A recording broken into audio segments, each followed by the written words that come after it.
Dear students, good morning. तो हमने previous जो लेक्चर था उसमें बताया था about the plasma membrane, about the transportation across the cell membrane including diffusion, osmosis and endocytosis, that is phagocytosis and pinocytosis etcetera. आज हम बात करेंगे about the cell wall. Cell wall की बात करें तो cell wall was first discovered by Robert Hooke. जब वो ऑब्जर्व कर रहे थे कॉर्क टिश्यू के टाइम पर उन्होंने इसको डिस्कवर्ड किया था। और जो सेल वॉल होती है वो आउटर मोस्ट क्या होती है? Outer most rigid non living protective and supported layer found in all the plants including bacteria, cyanobacteria and some protist. कुछ प्रोटिस्ट में भी ये प्रेजेंट होती है।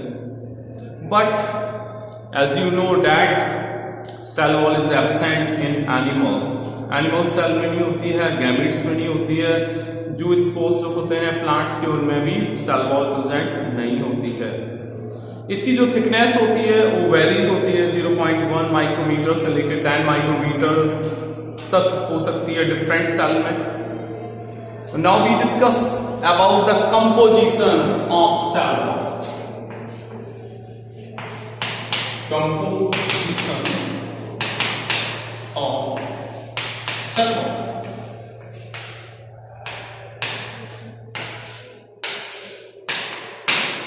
इसकी बात करेंगे about the composition of cell wall. अगर composition की बात करें तो ये सेल के टाइप पर और उसके द्वारा परफॉर्म किए गए फंक्शंस पर बेस्ड है। जैसे कि बैक्टीरिया देखें, सबसे पहले हम बता रहे हैं बैक्टीरिया में, इन बैक्टीरिया, देन हम बताएंगे इसमें इन फंजाई, फिर बताएंगे प्लांटी, किसमें बताएंगे? किंगडम प्लांटी में बताएंगे। और एक्चुअली इसको इन हम क्या करते हैं, एल्गी को पहले देख लेते हैं। इन एल्गी देखेंगे एंड देन फाइनली हम किसमें बात करेंगे? In plants. तो सभी के सेल वॉल में थोड़ा बहुत डिफरेंस देखने को मिलेगा। सबसे पहले अगर हम बात करें बैक्टीरिया की, तो बैक्टीरिया आप जानते हैं प्रोकैरियोट्स होते हैं। ऑल बैक्टीरिया किसमें आएंगे? प्रोकैरियोट्स में आएंगे। So their cell wall is made up of protein, lipid, polysaccharide इसकी बनी हुई होती है। कह सकते हैं कि जो बैक्टीरिया होते हैं उनकी सेल वॉल पेप्टिडोग्लाइकन की बनी होती है। ठीक है।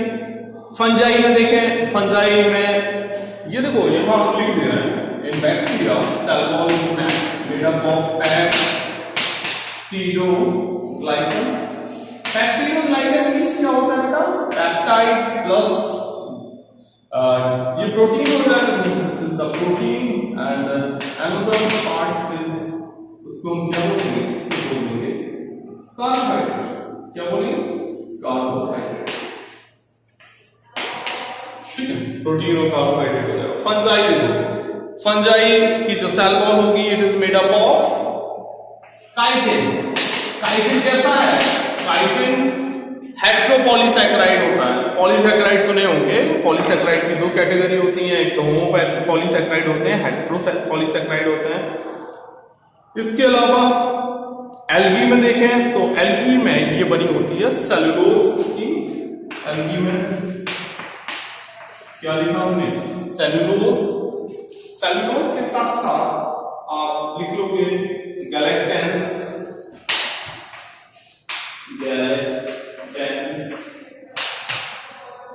और गैलेक्टेंस के साथ साथ मैंस, MANNANS।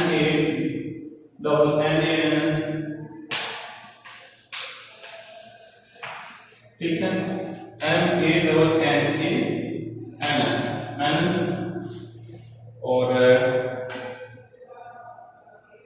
इसके अलावा मिनरल्स भी, कुछ मिनरल्स भी प्रेजेंट होंगे इसमें एंड मिनरल्स।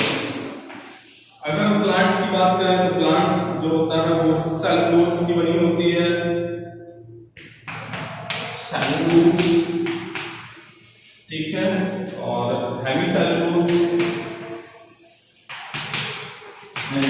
सेलुलोज, पैक्टिन,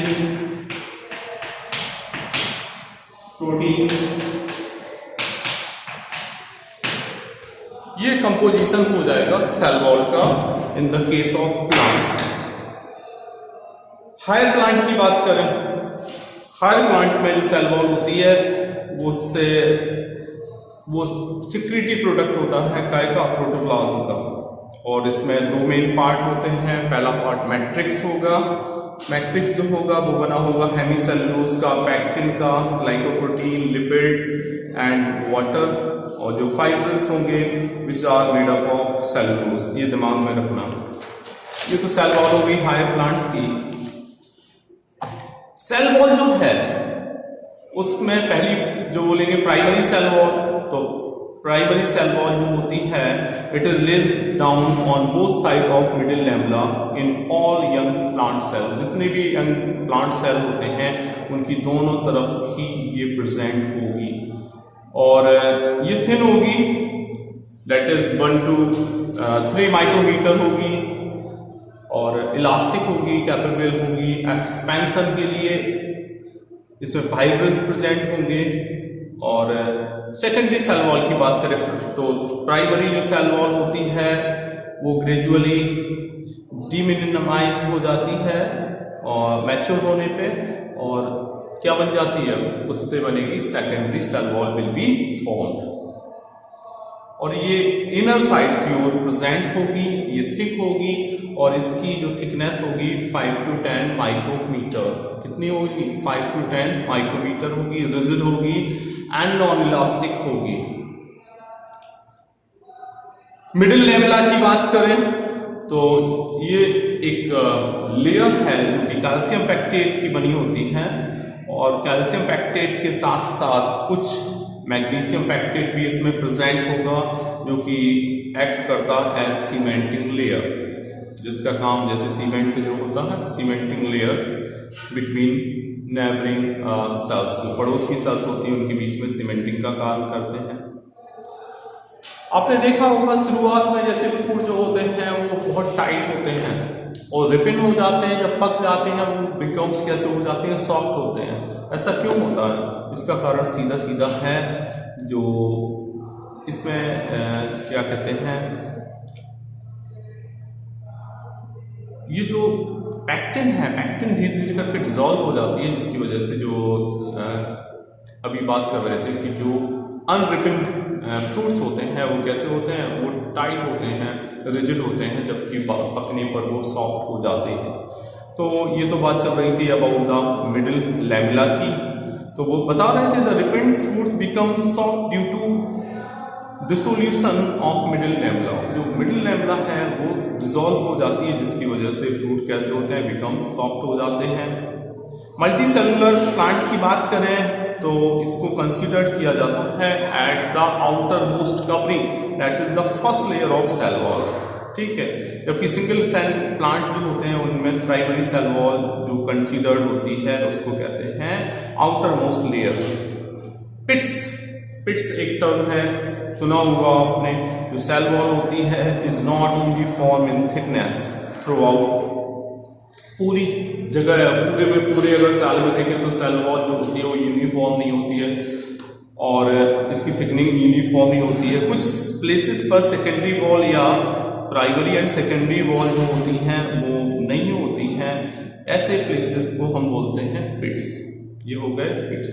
पिट्स जो होंगे वो दो टाइप के हो सकते हैं, they may be simple pit, simple, और दूसरे बॉर्डर्ड पिट। सिंपल पिट का मतलब है ये ऐसे पिट हैं जिनमें कि जो पिट चैम्बर होते हैं वो डायमीटर में यूनिफॉर्म होते हैं, एक ही डायमीटर के अगर पिट हैं तो उसको कहेंगे हम सिंपल पिट।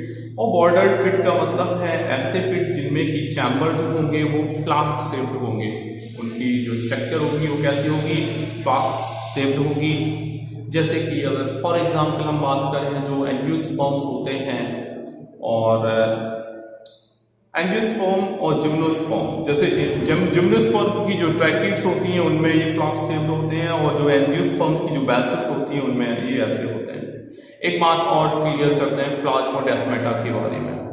प्लाज्मोडेस्माटा सुना होगा, बहुत नंबर ऑफ प्लाज्मोडेस्माटा जिन्हें हम साइटोप्लाज्मिक स्ट्रैंड्स कहते हैं, जो वो प्रेजेंट होते हैं पिट में, और इनके द्वारा जैसे कि सपोज ये सेल है, एक ये सेल है, ये दूसरी सेल से जुड़ी है, ये तीसरी से जुड़ी है, तो ये जो साइटोप्लाज्मिक कनेक्शन होगा, मतलब एक सेल का दूसरी सेल से जो इंटरकनेक्शन होगा वो किसके द्वारा होगा, वो उसको बोलेंगे हम प्लाज्मोडेस्माटा।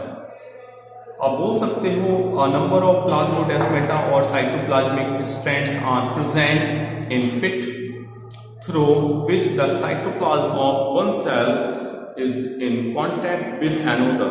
ये इसके अंदर जो होगा, इसमें न्यूक्लियस होगा, ठीक है, इसके अंदर हमारा फ्लूइड होगा, वो एंटर किसके थ्रू होगा, इसी ये जो स्ट्रक्चर होगी दैट इज प्लाज्मोडेस्माटा के थ्रू ही इसका कनेक्शन पड़ोस की सेल से होगा। ये ध्यान रखना है आपको, ठीक है।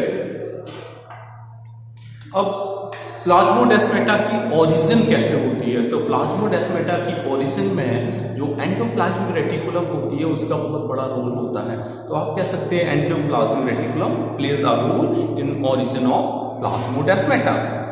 प्लाज्मोडेस्माटा जो होते हैं प्रोड्यूस एक कंटिन्यूअस पाथवे बनाते हैं लिविंग मटेरियल के लिए, जिसको कहते हैं सिम्प्लास्ट बोलते हैं, ठीक है। और सेल वॉल के साथ साथ जो इंटर सेलुलर स्पेसेस जो होते हैं वो कॉन्स्टिट्यूट करते हैं एक non living component of plant body, जिसको कहते हैं एपोप्लास्ट।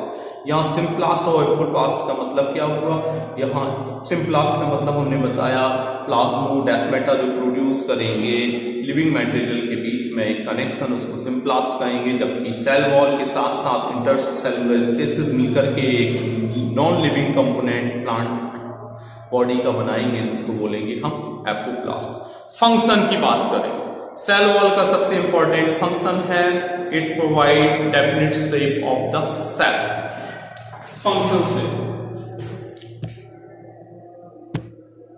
फंक्शंस में क्या हो गया, पहला फंक्शन होगा it provide shape to the cell. पहला फंक्शन देखो, यहां हम लिख दे रहे हैं फंक्शन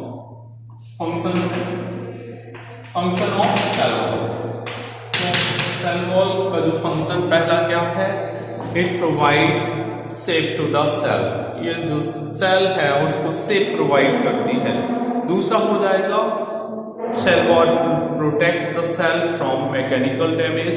दूसरा काम सेल वॉल का है कि जो मैकेनिकल डैमेज है उस डैमेज से, उसके साथ साथ इन्फेक्शन से सेल को प्रोटेक्ट करना। मीन्स क्या हुआ, एक्ट एज एक्सोस्केलेटन। ये किसका काम करेगा, एक्सोस्केलेटन का काम भी करेगा। इसके अलावा cell wall also helps in cell to cell interaction.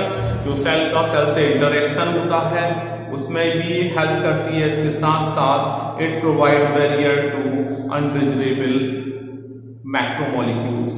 जो अनडिजायरेबल मैक्रोमोलिक्यूल्स हैं उनके लिए भी जो सेल वॉल होती है वो क्या बनाती है, वो बैरियर बनाने का काम करती है। तो ये आज हमने आपको क्या पूरा कंप्लीट करवा दिया about the cell wall, its composition, its types, different types, as well as सबसे बड़ी बात क्या हुई, इसके हमने फंक्शन भी बता दिए। ठीक है, तो इतना तो हो गया। इसके बाद हम डिस्कस करेंगे अबाउट द एंडोमेम्ब्रेन सिस्टम। तो let us discuss about the endomembrane system.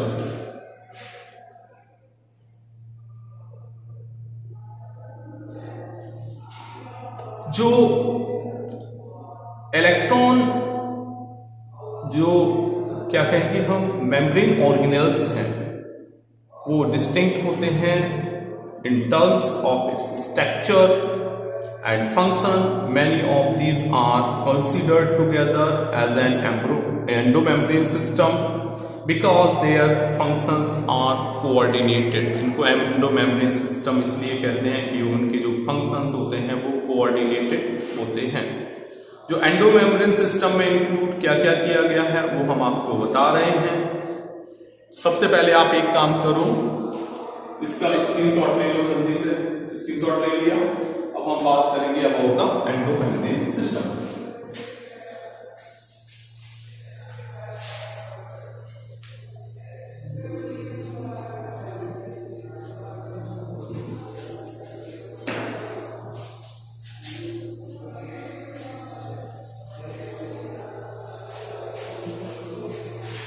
Endomembrane system, देखो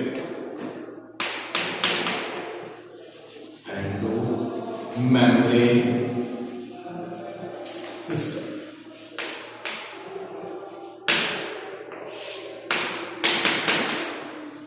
एंडोमेम्ब्रेन सिस्टम में क्या क्या आ जाएगा, ये इंक्लूड होगा एंडोप्लाज्मिक रेटिकुलम, क्या क्या एंडोमेम्ब्रेन सिस्टम इंक्लूड्स, पहला क्या हो जाएगा एंडोप्लाज्मिक रेटिकुलम, एंडोप्लाज्मिक रेटिकुलम जिसको शॉर्ट में बोलते हैं, क्या बोलते हैं ER, E for endoplasmic, R for reticulum. और दूसरा हो जाएगा Golgi complex, second one is Golgi complex. Golgi complex बहुत सारे नाम हैं जिसको हम गोल्गी apparatus भी बोलते हैं। डिक्टियोसोम अगर ये प्लांट सेल में मौजूद होंगे तो इनको हम क्या कहेंगे, डिक्टियोसोम। ये सब इसके नाम हैं। गोल्गी कॉम्प्लेक्स हो गया, गोल्गी कॉम्प्लेक्स के साथ साथ lysosomes and vacuoles. Third one is lysosomes, lysosomes and fourth one is vacuoles। इन सबको हम मिला के क्या बोलते हैं एंडोमेम्ब्रेन सिस्टम। ये सब क्या है एंडोमेम्ब्रेन सिस्टम है। तो सबसे पहले बात करेंगे about the endoplasmic reticulum, that is ER। Endoplasmic reticulum के एग्जिस्टेंस को सबसे पहले डिस्कवर्ड किया था पोर्टर, क्लॉड, फुलन ने। कौन कौन थे, porter, Claude and Phulan. Scientist के नाम नोट करो, porter, Claude and Phulan. Year कौन सी रही थी, year 1945, in the year of 1945 उसमें इन्होंने डिस्कवर्ड किया था। और ये टर्म एंडोप्लाज्मिक रेटिकुलम जो दिया गया था वो दिया गया था बाय द पोर्टर। ER जो है एक नेटवर्क है टिनी ट्यूबुलर स्ट्रक्चर्स जो कि स्कैटर्ड होती हैं यूकैरियोटिक सेल के साइटोप्लाज्म में, ये बिखरी हुई होती हैं। प्रोकैरियोटिक सेल की बात करें तो एंडोप्लाज्मिक रेटिकुलम जो होती है वो प्रोकैरियोटिक सेल में प्रेजेंट नहीं होती है। ठीक है, ध्यान रहेगा, प्रोकैरियोटिक सेल में नहीं होगी, एग सेल्स में नहीं होती है। इसके अलावा एम्ब्रियोनिक सेल्स के साथ साथ जो आरबीसी मैमल्स की होती हैं उनमें भी ये प्रेजेंट नहीं होती हैं, जिनका नाम क्या है एंडोप्लाज्मिक रेटिकुलम। ये ध्यान रहेगा। इसके साथ साथ जो यंग सेल्स होती हैं उनमें ये बहुत ज्यादा मच डेवलप होती हैं। इसके साथ साथ ऐसी सेल जो एक्टिवली सिंथेसाइजिंग प्रोटीन, जो कि बहुत ज्यादा प्रोटीन का सिंथेसिस करना जिनका काम होता है, such as liver and pancreatic cells, उनमें ये ज्यादा क्वांटिटी में प्रेजेंट होंगी।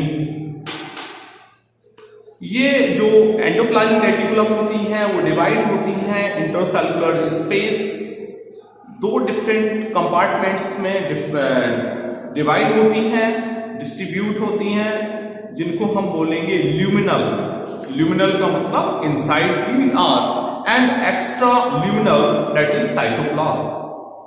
एंडोप्लाज्मिक रेटिकुलम जो होती है वो 30 से 60% जो एंडोमेम्ब्रेन सिस्टम सेल का होता है उसको बनाती है। ध्यान रखना 30 to 60% जो एंडोमेम्ब्रेन सिस्टम है वो बना हुआ होता है इसके द्वारा by the endoplasmic reticulum. Usually अगर बात करें तो ER मेडअप होती है 3 कंपोनेंट्स की। देखो कौन कौन सी होती है। तो कंपोनेंट्स की बात करें तो पहला कंपोनेंट होता है इसका सिस्टोनिक,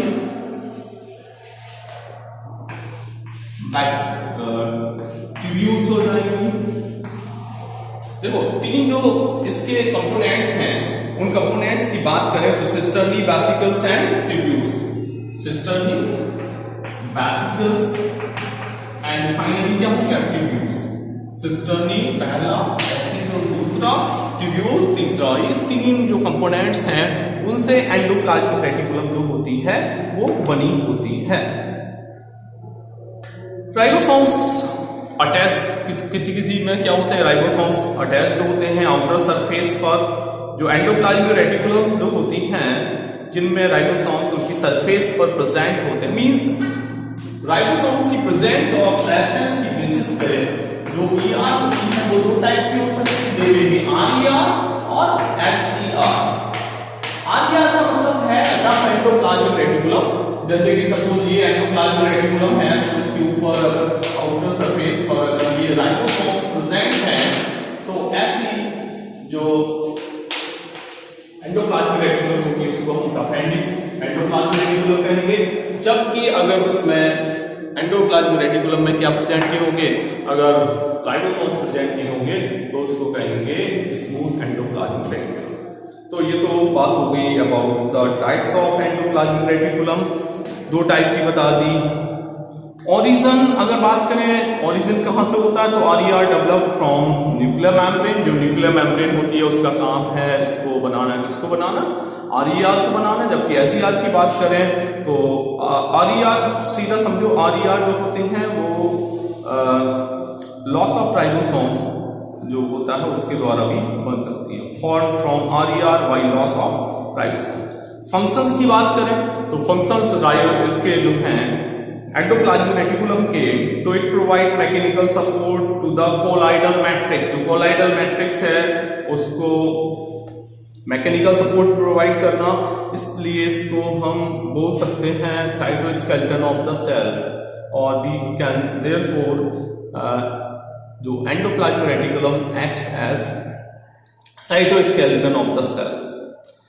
it may also act as circulatory system, इसको ये सर्कुलेटरी सिस्टम की तरह भी कार्य करेगा, जो कि इंटरसेलुलर सर्कुलेशन जो वेरियस सब्सटेंसेस का होता है, वेरियस मटेरियल्स का होता है उसके लिए। It participate in formation of cell plate, जो सेल प्लेट का फॉर्मेशन है उसके लिए भी ये काम करेगी। और जो साइटोकाइनेसिस होता है प्लांट सेल में, उस दौरान जो सेल प्लेट का फॉर्मेशन होता है वो इसी के थ्रू होता है। और इसके अलावा it gives rise to vacuoles, ये वैक्यूल्स को बनाती है। आरईआर की बात करें तो ये frequently observed in cells which are actively involve in protein synthesis and secretion. जो प्रोटीन सिंथेसिस और सिक्रीशन से रिलेटेड होती हैं, इन्वॉल्व होती हैं, उनमें आरईआर होते हैं। और they are extensive and continuous with outer membrane of the nucleus. और ये जो आउटर मेम्ब्रेन है न्यूक्लियस उससे अटैच होती है। एसईआर की बात करें जिसको हम स्मूथ एंडोप्लाज्मिक रेटिकुलम कहते हैं, which is the major site of synthesis of lipid. Lipid के सिंथेसिस से ये रिलेटेड होती हैं एसईआर। और जो एनिमल सेल्स हैं लिपिड जैसे कि स्टेरॉइडल हार्मोन्स जो हैं वो सिंथेसाइज होते हैं थ्रू द आरईआर। इसके अलावा एसईआर इसके अलावा एसईआर जो है में स्टोर ग्लाइकोजन, इसमें ग्लाइकोजन का भी स्टोर हो सकता है। Also help in detoxification of many compounds.